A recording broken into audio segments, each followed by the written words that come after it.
Hi everyone. आज हम सब सिविल के बारे में कुछ बेसिक नॉलेज जानेंगे जो बहुत इम्पोर्टेंट है साइट पे जाने से पहले। और एजुकेशन भी करते रहते हैं हम सब, तो उसको एजुकेशन से पहले ये जानना बहुत ज़रूरी है। पिछले वीडियो में भी हम कुछ टॉपिक पे डिस्कस किए थे, वो आप मैं डिस्क्रिप्शन में आपको लिंक डाल दूँगा, उससे आप देख सकते हैं पिछला भी वीडियो। वो भी बहुत इम्पोर्टेंट टॉपिक था। तो इसमें जो है हम सब का फर्स्ट है band deduction of TMT steel. अगर हम सब आप देखते हुए साइड पे जाते हैं तो स्टीरअप बनाते हैं या फिर कॉलम के लिए वर्टिकल बनाते हैं, उसमें एल देते हैं, या फुटिंग में बैंड करते हैं, जैसे स्लैब में क्रैंक मारते हैं। तो इसी सब के लिए जो बैंड करते हैं तो कितने डिग्री बैंड के लिए कितना माइनस करना है, उसी सब के बारे में आज हम सब जानेंगे।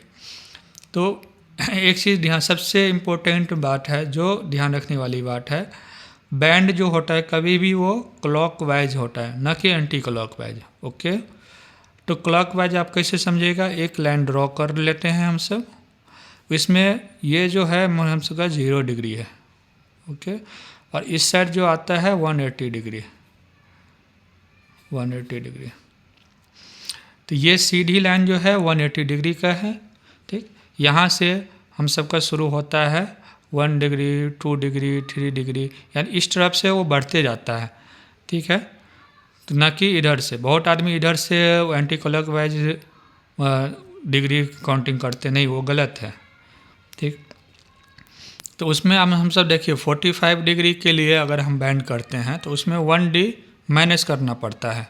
अगर हम सब कोई भी कटिंग लेंथ निकालते हैं उसमें 1D माइनस करना पड़ेगा। साथ ही में मैं इसका फिगर भी बना दिया हूँ, जिससे समझने में आप सबको आसानी रहेगी। से 45 डिग्री किस एंगल में ये आपको मिलेगा मैक्सिमम। आप स्लैब अगर बांधते हैं तो उसमें क्रैंक मारते हैं स्लैब के सरिया में, उसमें आप देखिएगा आपको 45 डिग्री पे बैंड करना पड़ता है सरिया। तो उस कंडीशन में आपको 1D माइनस करना पड़ेगा। ओके, सेकंड है आपका 90 डिग्री। 90 डिग्री में 2D माइनस हम सब करते हैं। तो 90 डिग्री का एंगल सीधा होता है, वो बिल्कुल स्ट्रेट। उसके बाद होता है 135 डिग्री। 135 डिग्री जो है वो इस टाइप का एंगल होता है उसमें।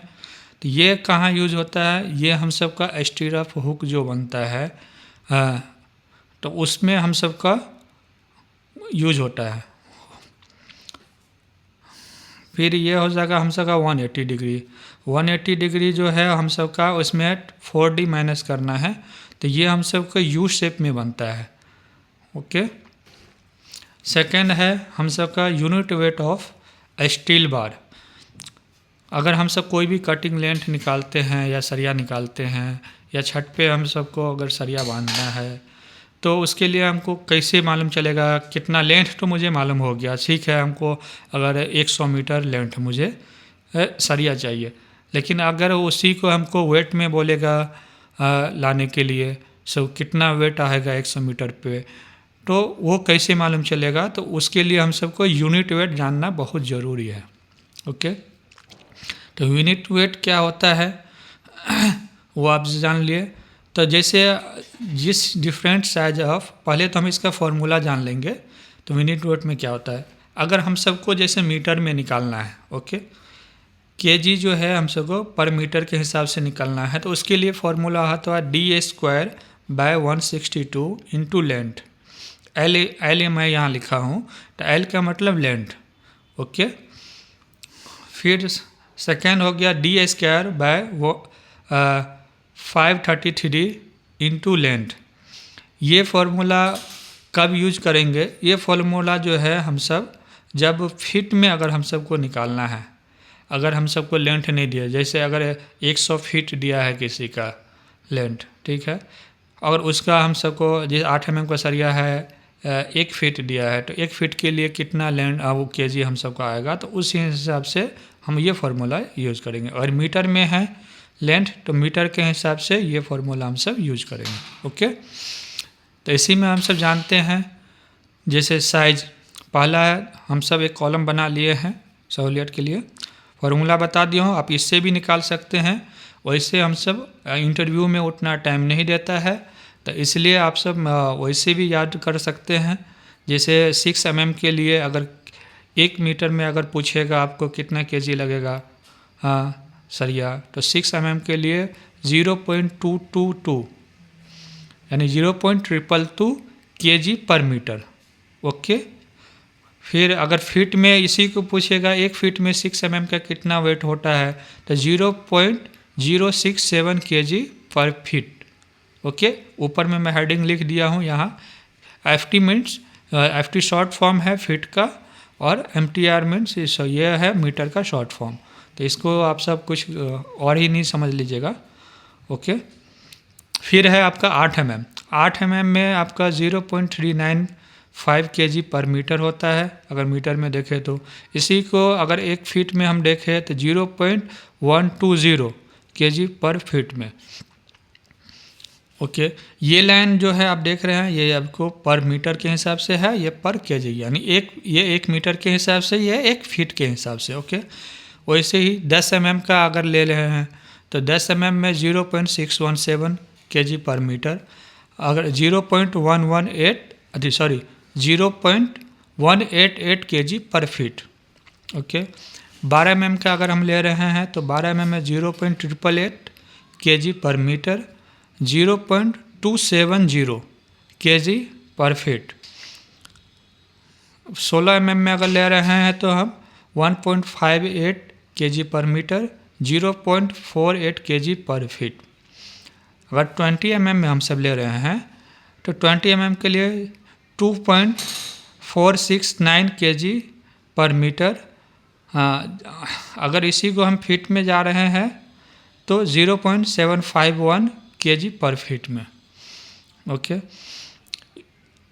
बहुत दफ़ा आप देखते हुएगा, जैसे अगर हम 20 mm को ले रहे हैं 2.469, तो इसको बहुत जगह आपको लिखा दिखता होगा 2.47।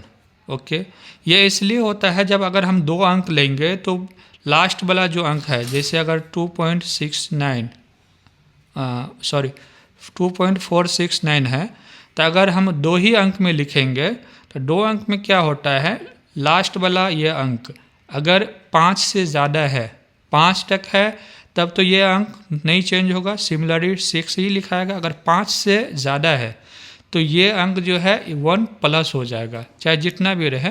तो इसीलिए ये 9 है, तो ये 6 के जगह ये हम 7 भी लिख सकते हैं। ओके, वैसे ही है 25 mm। 25 mm में है 3.858 केजी पर मीटर। इसको भी सेम आप बहुत जगह देखेगा, अगर 2 अंक में लिखना हो तो इसको 3.86 केजी पर मीटर भी लिखते हैं। ओके, अगर फीट में है तो 1.174 केजी पर फीट। अगर 32 mm का है तो उसमें 6.321 केजी पर मीटर है। 32 mm में कितना है, 6.321 केजी पर मीटर। अगर फीट में जाएंगे तो 1.925 केजी पर मीटर। ओके, ये फार्मूला तो मैं आपको पहले ही दिखा दिया था।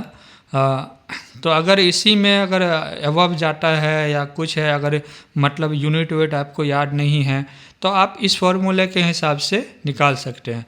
ये तो यूनिट वेट है वो मेरा 1 मीटर के लिए है और ये 1 फीट के लिए है। अगर उससे ज़्यादा है, 100 फीट है, 150 फीट है, या 80 फीट है, 40 फीट है, 35 फीट है, तो उस सब के लिए आपको ये फार्मूला पे जाके बस formula d² means dia of bar. अब d का मतलब कुछ और ही नहीं समझ लीजिएगा, d = डाया ऑफ बार।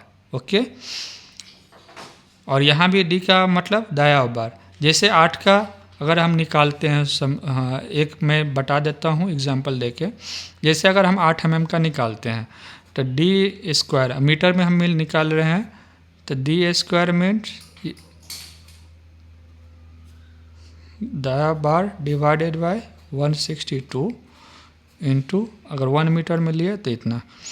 इसी को हम अगर लिखें तो 64 डिवाइडेड बाय 162 इंटू 1, तो यही अगर हमको भाग करके आ जाता है 0.395 kg पर मीटर। ओके, तो इसी तरह से हम अलग अलग डाया का भी निकाल सकते हैं। हाँ, वीडियो अच्छा लगे तो लाइक करें, शेयर करें और सब्सक्राइब ज़रूर करें, ताकि आपको ऐसे ही और भी इंफॉर्मेटिव वीडियो मिलते रहें। Thanks for watching.